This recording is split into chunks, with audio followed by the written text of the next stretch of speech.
As with the British, our problems don't come from our people. They come from the system. The system has been the object of administration and congressional attempts at reform for decades. The prospect of rising national debt increases the likelihood that the defense budget will come under growing scrutiny. If this scrutiny is wise, the defense procurement system could become more efficient, effective, and more responsive to the soldiers and sailors that it serves, and airmen. But this is not merely a question of prudent administration.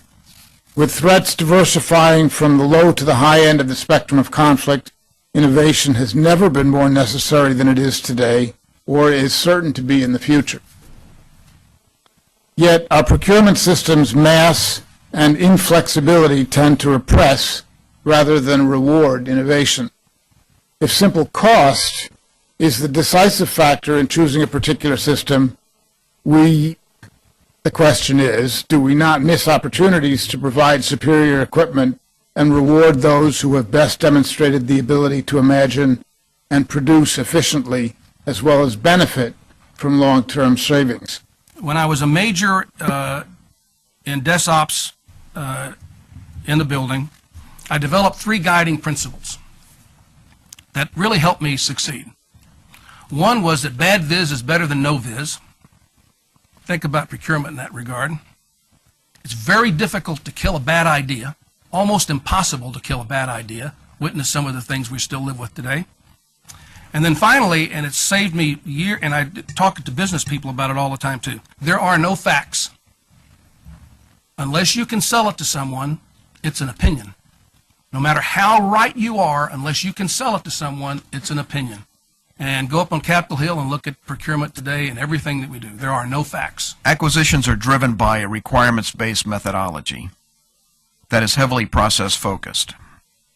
DoD has created a separate and distinct acquisition corps that, in my opinion, has become too distinct and too separated from the operators. And it's the operators, in my view, that are driving innovation at the field level. And it's as if the customer now is the acquisition executive and not the operator in the field.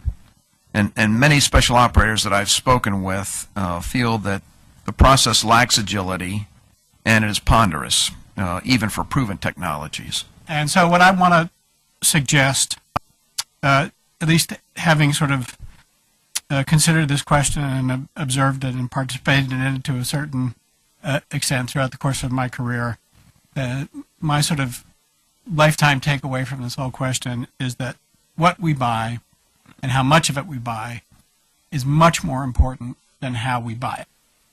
Procurement reform has defeated the best minds of the American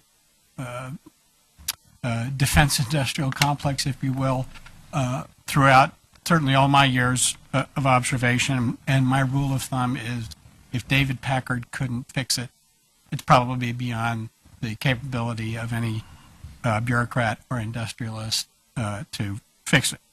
So I want to concentrate on fundamentally different questions.